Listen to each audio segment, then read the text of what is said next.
والصلاة والسلام على سيد الأنبياء والمرسلين وعلى آله وصحبه أجمعين ومن تبعهم بإحسان إلى يوم الدين. أما بعد فأعوذ بالله من الشيطان الرجيم. بسم الله الرحمن الرحيم. وما خلقت الجن والإنس إلا ليعبدون. صدق الله المولانا العظيم. اللهم صل على سيدنا ومولانا محمد وعلى آل سيدنا ومولانا محمد وبارك وسلم ثم صل عليه. انتہائی قابل احترام ذمہ داران جماعت اور انتہائی قابل احترام سامعین کرام، آپ کے سامنے میرے موضوع کا اعلان کیا گیا، عبادت کا حقیقی تصور۔ اللہ رب العالمین نے جو ہمیں دین دیا ہے وہ دین ہے اسلام۔ ان الدین عند اللہ الاسلام۔ اس اسلام کی بنیاد وہ دو چیزوں پر ہے، ایک ہے اللہ کی کتاب قرآن پاک، اور دوسری ہے نبی کریم صلی اللہ علیہ وسلم کی سنت۔ دین جو کچھ بھی ہے وہ ان دو چیزوں کے درمیان بند ہے، اور اس کے علاوہ جو کچھ ہے وہ دین کی تشریح ہے، تعبیر ہے۔ جب ہم قرآن کی طرف اور سنت کی طرف رجوع کرتے ہیں تو ہمیں عبادت کا جو مفہوم نظر آتا ہے وہ بہت مختلف ہے اس مفہوم سے جو آج ہمارے ہاں رائج ہے۔ ہم نے عبادت کو چند ظاہری شکلوں تک محدود کر دیا۔ ہم جب کہتے ہیں کہ فلاں بندہ بڑا عبادت گزار ہے تو عموماً ہمارا مقصد یہ ہوتا ہے کہ وہ نمازی ہے، وہ تہجد گزار ہے، وہ ہر نماز کے بعد نوافل بہت زیادہ پڑھتا ہے۔ یہ ہمارا تصور ہے عبادت کا۔ جبکہ اگر ہم قرآن پاک کی طرف رجوع کریں، نبی کریم صلی اللہ علیہ وسلم کی سنت کی طرف رجوع کریں، اور خود عرب کی لغت کی طرف رجوع کریں تو یہ لفظ عبادت یہ بہت وسیع معنوں میں استعمال ہوتا ہے۔ عبادت کا جو لفظ ہے عبودیہ، عبودہ، اس کا مطلب ہوتا ہے خضوع اور تذلل، کسی کے سامنے عاجزی اختیار کرنا، کسی کے سامنے جھک جانا، بچھ جانا، کسی کو اپنے اختیارات اس کے سپرد کر دینا، سر تسلیم خم کر دینا۔ اور یہیں سے اس میں بندگی کا مفہوم آتا ہے۔ اس لیے لسان العرب میں جو عرب کی مشہور ڈکشنری ہے اس کی جو تشریح کی گئی ہے العبادہ ای العبد ای المملوک۔ عبد جو ہے وہ غلام کو کہتے ہیں جو کسی کے ملک ہو، ضد الحر، خلاف الحر، اور یہ آزادی کے خلاف ہے۔ یعنی انسان اپنی آزادی کو سرنڈر کر دے، اپنی آزادی کو چھوڑ دے اور کسی کی غلامی میں آ جائے تو یہ بندگی اور یہ غلامی یہ عبادت کے اندر شامل ہے۔ کسی کا بندہ بن جانا، کسی کا غلام بن جانا۔ اسی لیے عرب میں اور کسی کے کنٹرول میں آ جانا۔ بعیر معبد اس اونٹ کو کہتے ہیں جو سواری کے پوری کنٹرول میں ہو، سوار کے پورے کنٹرول میں ہو، سواری کے لیے تیار ہو، اسے کہتے ہیں بعیر معبد۔ طریق معبد اس راستے کو کہتے ہیں جسے پاؤں سے اچھی طرح پامال کر دیا گیا ہو، چل چل کر اس پر جانور اور انسان چل چل کر اس کو اچھی طرح پست کر دیا گیا ہو، پامال کر دیا گیا ہو، وہ راستہ بالکل نظر آ رہا ہو، اسے کہتے ہیں طریق معبد۔ تو اس کے اندر خضوع ہے، اس کے اندر تذلل ہے، اس کے اندر اپنے آپ کو سپرد کر دینا ہے، اور بندگی ہے اور غلامی ہے۔ تو جب کوئی کسی کا بندہ بن جاتا ہے، کوئی کسی کا غلام بن جاتا ہے، تو پھر بات بھی ماننی پڑتی ہے۔ ایسا تو نہیں ہو سکتا نا کہ ایک شخص اپنے سارے اختیارات کسی کو دے دے اور کامل اس کی بندگی میں آ جائے اور پھر بات نہ مانے، تو یہ غلامی نہیں ہوتی۔ تو یہیں سے اس میں اطاعت کا مفہوم بھی آ جاتا ہے کہ بندگی اور اطاعت کرنا، بات کو ماننا، سر تسلیم خم کرنا۔ اس لیے جب کہا جاتا ہے اعبدوا ربکم، تو مفسرین اس کا ترجمہ کرتے ہیں ای اطیعوا ربکم، یعنی اپنے رب کی اطاعت کرو، اپنے رب کی عبادت کرو کا مطلب یہ ہوتا ہے اپنے رب کی اطاعت کرو۔ اور جب کہا جاتا ہے لا تعبدوا الشیطان، شیطان کی عبادت نہ کرو، تو اس کا مطلب ہوتا ہے شیطان کی اطاعت نہ کرو۔ اور جب کہا جاتا ہے عبادت طاغوت، یہ طاغوت کا بندہ ہے، تو اس کا مطلب یہ ہوتا ہے یہ طاغوت کا فرما بردار ہے، طاغوت کی اطاعت کرنے والا ہے۔ تو دو باتیں واضح ہو گئیں۔ ایک بات ہوگی بندگی اور غلامی کی کہ عبادت کا مطلب ہے غلام ہونا، بندہ ہونا، جس کا اپنا کوئی اختیار نہ ہو، اپنی کوئی چوائس نہ ہو۔ اور دوسری بات اس میں شامل ہو گئی اطاعت کی،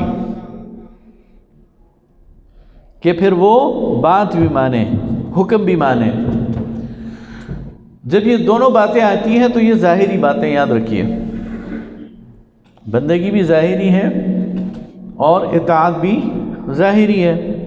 دل نہ بھی چاہ رہا ہو تو بات تو ماننی پڑتی ہے نا۔ ایسے بہت سارے ملازمین ہوتے ہیں، وہ اپنے مالک کو پسند نہیں کرتے، دل میں اس کے لیے کراہت محسوس کرتے ہیں، اس کے لیے دل میں نفرت محسوس کرتے ہیں، لیکن مجبوری ہے، بات تو ماننی پڑتی ہے۔ یہیں سے اس میں ایک تیسرا مفہوم بھی آ گیا کہ محبت کے ساتھ اور خلوص کے ساتھ اور دل کی آمادگی کے ساتھ بندگی کرنا، دل کی آمادگی کے ساتھ بات ماننا، دل کی آمادگی کے ساتھ پیروی کرنا، اطاعت کرنا، تو یہ بندگی مکمل ہو جاتی ہے۔ تو تین چیزیں اس میں آ گئیں۔ پہلی چیز کہ بندہ اپنے اختیارات چھوڑ دے کہ میرا کوئی ذاتی اختیار نہیں ہے، میں غلام ہوں، میں مملوک ہوں، میں کسی کی ملکیت ہوں، یہ پہلی سٹیج۔ دوسری بات کہ اب میں نے بات بھی جس کا میں غلام ہوں اسی کی ماننی ہے، اپنی بات نہیں چلانی۔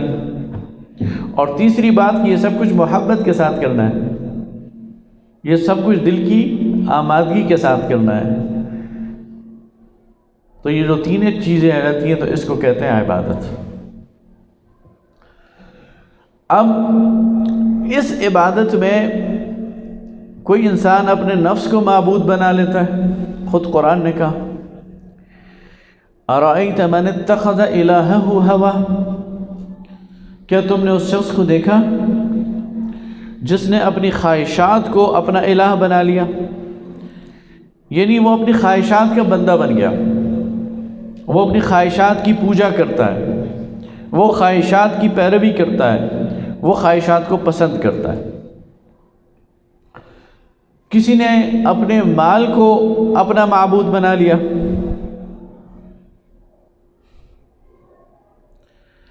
جس کو کسی عرب شاعر نے کہا کہ ارى المال عند الباخلین معبدا، میں دیکھتا ہوں کہ جو کنجوس لوگ ہوتے ہیں نا، وہ اپنے مال کو اپنا معبود بنا لیتے ہیں، یعنی مال کی پیروی کرتے ہیں، مال کے پیچھے جاتے ہیں، مال کی محبت میں گرفتار ہوتے ہیں، جہاں مال نظر آئے وہاں سر جھکا دیتے ہیں، تو یہ مال کی محبت ہے، یہ مال کی عبادت ہے۔ اب آپ جب دیکھیں گے تو اس لحاظ سے پھر انسان کی زندگی کا کون سا گوشہ ہے جو بندگی سے باہر ہے؟ پھر وہ بندہ صرف مسجد میں بندہ نہیں ہے، بلکہ وہ تو گھر میں بھی بندہ ہے، وہ تو بازار میں بھی بندہ ہے، وہ حکمران ہو تب بھی بندہ ہے، وہ رعایا ہو تب بھی بندہ ہے۔ زندگی کے ہر میدان میں پھر وہ بندہ ہے، اور اگر وہ عبادت کی بات کر رہا ہے تو پھر وہ اپنی زندگی میں دو عبادتوں کو جمع نہیں کر سکتا۔ یہ نہیں ہو سکتا کہ وہ مسجد میں اللہ کا بندہ ہو اور بازار میں مال اور زر کا بندہ بن جائے، مسجد میں اللہ کا بندہ ہو اور منڈی میں اور کاروبار میں اور تجارت میں اپنے نفس کا بندہ بن جائے، اور یہ بھی نہیں ہو سکتا کہ وہ مسجد میں اللہ کا بندہ ہو اور پارلیمان میں اور حکومت میں اور عدالت میں کسی سیاسی جماعت کا بندہ ہو، کسی نظریے کا بندہ ہو اور کسی نظام کا بندہ ہو۔ اگر یہ بندگیاں مجتمع ہو جائیں، ایک بندہ مسجد میں ایک بندگی اختیار کرے، پارلیمان میں دوسری بندگی اختیار کرے اور تجارت میں تیسری بندگی اختیار کرے، تو یہ شرک ہے۔ اسی شرک سے تو اسلام نے نکالا ہے اور یک رنگی اور یک رخی دی ہے۔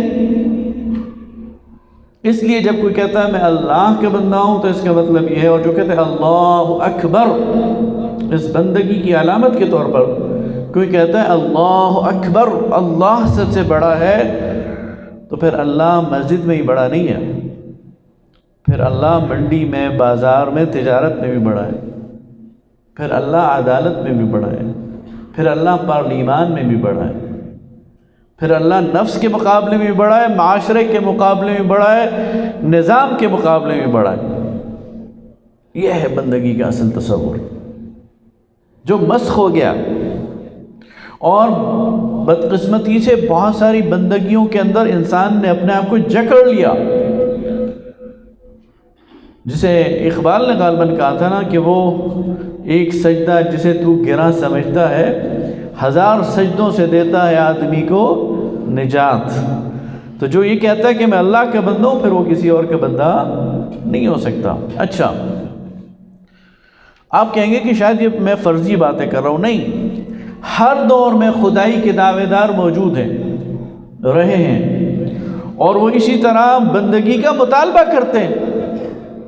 فرعون نے بنی اسرائیل سے بندگی کا مطالبہ کیا، وَقَوْمَهُمَا لَنَا عَابِدِينَ، اپنے دربار میں کہتا ہے یہ جو موسیٰ اور ہارون آئے ہیں، ان دونوں کی قوم میری عبادت گزار ہے۔ تو کن معنوں میں؟ میری اطاعت کر رہی ہے، میری بات مانتی ہے، میری پیروی کرتی ہے۔ انا ربکم الاعلی، میں تمہارا سب سے بڑا رب ہوں۔ فرعون نے یہ کلیم کیا تھا۔ تو یہ کیوں کلیم کیا تھا؟ ربوبیت کا دعویٰ اس نے ان معنوں میں نہیں کیا تھا کہ میں نے آسمان و زمین بنائی ہے، میں نے دریا جاری کیے ہیں، میں نے پہاڑ اٹھائے ہیں۔ اگر وہ ان معنوں میں ربوبیت کا دعویٰ کرتا، لوگ نہ مانتے، اس لیے کہ وہیں بہت سارے لوگ موجود تھے جو کہتے ہیں ہماری آنکھوں کے سامنے تم پیدا ہوئے ہو، تمہارے سے پہلے یہ سب چیزیں موجود تھیں، تم اس کے بنانے والے نہیں ہو۔ تو کن معنوں میں اس نے ربوبیت کا دعویٰ کیا تھا؟ نظام میرا مانو، قانون میرا مانو، حکم میرا مانو۔ تو آج بھی ربوبیت کے دعوے دار ہیں، جو امریکہ ورلڈ آرڈر کی بات کرتا ہے، یہ ربوبیت نہیں تو اور کیا چیز ہے؟ ہیومن رائٹس کی بات کرتا ہے، جمہوریت کی بات کرتا ہے، تو یہ کیا ہے کہ دنیا کو میرے سٹینڈرڈ پر چلاؤ، جس چیز کو میں صحیح سمجھوں وہ صحیح ہے، جسے میں غلط سمجھوں وہ غلط ہے، تو کیا کوئی مسلمان اس کا اتباع کر سکتا ہے؟ مسلمان کہے گا میں تو دنیا کو اللہ کے اسٹینڈرڈ پہ چلاؤں گا، میں تو دنیا کو اللہ کے رسول صلی اللہ علیہ وسلم کے دیے ہوئے نظام کے مطابق چلاؤں گا۔ ہمارے عدالتی نظام، ہماری سپریم کورٹ، ہماری ہائی کورٹس، ہماری جوڈیشری، یہ کس بنیاد پر قائم ہے؟ آپ اپنا مقدمہ لے کر جائیں تو وکیل اگر دلیل لے کہ انگریز کے فلاں قانون کے مطابق یہ جرم بنتا ہے اور اس کی یہ سزا ہے، تو جج مان لیتا ہے۔ اور اگر کوئی وکیل کہے کہ قرآن کی فلاں آیت کے مطابق اور رسول اللہ صلی اللہ علیہ وسلم کی فلاں حدیث کے مطابق اور اسلامی فقہ کی فلاں شق کے مطابق یہ جرم ہے اور اس کی سزا یہ ہے، تو وہ کہتے ہیں نہیں قانون لے کے آؤ، ہم تو قانون کے پابند ہیں، ہم تو قانون کے مطابق فیصلہ کریں گے۔ اللہ کا قانون موجود ہے، وہ کہتے ہیں نہیں کوئی اور قانون لے کے آؤ، انگریز کا بنایا ہوا قانون لے کے آؤ، پارلیمان کا بنایا ہوا قانون لے کے آؤ، یہ شرک نہیں تو اور کیا ہے؟ یہ بندگیوں کو جمع نہیں کرنا تو اور کیا ہے؟ اس لیے اسلامی تحریک جب کہتی ہے انقلاب کی بات کرتی ہے، تبدیلی کی بات کرتی ہے، تو وہ آل ٹوگیدر اس پورے نظام کو بدلنے کی بات کرتی ہے، اس پورے نظام کو الٹ کر پلٹ دینے کی بات کرتی ہے، شرک پر قائم اس نظام کو الٹا کر توحید کی بنیاد پر اس نظام کو قائم کرنے کی بات کرتی ہے۔ یہ بات ٹھیک ہے کہ اس کے لیے آئینی اور جمہوری اور رائے عامہ کے ہمواری کے طریقے تحریک اسلامی نے اپنے لیے پسند کیے ہیں۔ ہم کسی کو ڈی ایٹا پر یقین نہیں رکھتے، کسی خفیہ سازش پر یقین نہیں رکھتے، کسی انڈر گراؤنڈ سرگرمی پر یقین نہیں رکھتے، کسی مسلح جدوجہد کے ذریعے انارکی اور انتشار پیدا کرنے پر یقین نہیں رکھتے، اور رائے عامہ کو ہموار کر کے اور لوگوں کو اپنی بات سمجھا کر اور لوگوں کو قائل کر کے لوگوں کا انبوہ کثیر اپنے ساتھ لگا کر اس نظام کو بدلنے کی بات کرتے ہیں، لیکن ہیں ہم اس نظام کے مخالف، ہم اس نظام کو تسلیم نہیں کرتے، اس لیے کہ ہمارے عقیدے کا مسئلہ ہے، یہ اس تصور عبادت کے اندر فٹ نہیں آتا جو میں نے آپ کے سامنے ابھی بیان کیا۔ اچھا اب آئیے، جب ہم اتنے بڑے تصور عبادت کو لے کے چلیں تو پھر یہ نماز کیا ہے، یہ روزہ کیا ہے، یہ حج اور زکوٰۃ کیا ہے؟ تو میرے بھائیوں بزرگوں، یہ اس عبادت کی تیاری کے مراحل ہیں۔ یہ نماز جو دن میں ہم 5 مرتبہ پڑھتے ہیں، یہ اصل میں اس عبادت کے تصور کو راسخ کرنے کے لیے، پختہ کرنے کے لیے، اور اس بندگی کے تصور کو اپنے اوپر لاگو کرنے کے لیے ایک ٹریننگ پروگرام ہے جو ساری زندگی میں نے کرنا ہے۔ یعنی عبادت کا یہ جامع مفہوم بیان کر دینے کے بعد خدا نخواستہ کوئی یہ نہ سمجھے کہ نماز کی ضرورت نہیں ہے، نہیں، نماز دین کی بنیادوں میں سے ایک بنیاد ہے، عماد الدین، دین کے ستونوں میں سے ایک ستون ہے۔ من اقامها اقام الدین، جو اس کو قائم کرے گا وہ دین کو قائم کرے گا، وہ من ہدمها ہدم الدین، اور جو اس کو گرا دے گا وہ دین کو گرائے گا۔ لیکن یہ نماز بذات خود بذات ساری کی ساری عبادت نہیں ہے، بلکہ اس بندگی کے اظہاروں میں سے اور اس بندگی کی علامتوں میں سے ایک علامت ہے۔ آپ خطبات کا مطالعہ کریں، سید مودودی علیہ رحمہ کی خطبات جو ان کا ماسٹر پیس ہے، اس کو آپ مطالعہ کریں اور سبقاً مطالعہ کریں اور اسے اپنے اندر انڈیلنے کی کوشش کریں، اسے سمجھنے کی کوشش کریں، اسے اپنے وجود کا حصہ بنانے کی کوشش کریں، اس کو اپنی فکر میں راسخ کرنے کی کوشش کریں، تو اس میں عبادت کا یہی تصور دیا گیا۔ بعض اوقات ہم نماز پڑھ کے بس فارغ ہو جاتے ہیں، خوش ہو جاتے ہیں کہ ہم نے بندگی کر لی ہے، رب کو راضی کر لیا ہے، بازار میں بغاوت ہو رہی ہوتی ہے، عدلیہ میں بغاوت ہو رہی ہوتی ہے اللہ کی، پارلیمان میں بغاوت ہو رہی ہوتی ہے، معاشرے میں بغاوت ہو رہی ہوتی ہے، نظام بغاوت پر چل رہا ہوتا ہے، تو بندہ مومن پھر آرام سے نہیں بیٹھتا، ان بغاوتوں کو قبول نہیں کرتا، بلکہ وہ جدوجہد کرتا ہے، جہاد کرتا ہے، تبدیل کرنے کی کوشش کرتا ہے، اس وقت تک آرام سے نہیں بیٹھتا جب تک کہ اس پورے کے پورے نظام کو رب کی بندگی پر قائم اور استوار نہ کر دے۔ اللہ تعالیٰ نے ہمیں یہ اجتماعیت بخشی ہے، اور مجھے خوشی ہے کہ آج نوجوانوں کی ایک کثیر تعداد یہاں موجود ہے، اور وہی ہمارا ٹارگٹ ہے، اور وہی ہماری امیدوں کا مرکز ہیں، انہی سے ہمیں توقع ہے کہ وہ اس دعوت کو لے کے اٹھیں گے اور اس معاشرے کے اندر تبدیلی کے پیامبر بنیں گے۔ اور بعض اوقات ایسا ہوتا ہے کہ انسان کہتا ہے کہ ہر طرف ہی ایک بغاوت ہے، ہر طرف ہی نافرمانی ہے، ہر طرف ہی الٹی چال چلی جا رہی ہے، تو یہ تبدیلی کیسے آئے گی؟ تو میرے بھائیوں، بزرگوں اور خاص طور پر نوجوانوں، ایک فرد وہ تہیہ کر لینا تو ماحول کو تبدیل کرنے کا باعث بن جاتا ہے۔ اس کے اندر یہ قوت ہوتی ہے، اس کے اندر یہ طاقت ہوتی ہے۔ اور یاد رکھیے کہ اندھیرا جو ہوتا ہے نا، وہ بیس لیس ہوتا ہے، اس کی بنیاد نہیں ہوتی، اس کی جڑ نہیں ہوتی، وہ جھاگ کی طرح ہوتا ہے۔ روشنی وہ مضبوط بنیاد پر قائم ہوتی ہے۔ روشنی کا ایک ٹمٹماتا چراغ اندھیروں کا مقابلہ کرنے کے لیے کافی ہوتا ہے۔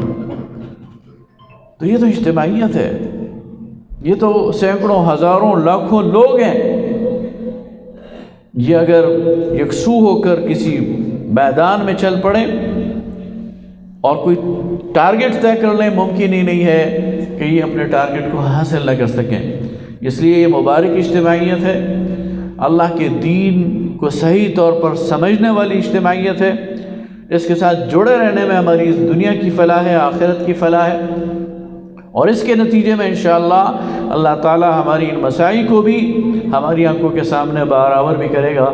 اقول قولی ھذا واستغفر اللہ لی ولکم ولسائر المسلمین۔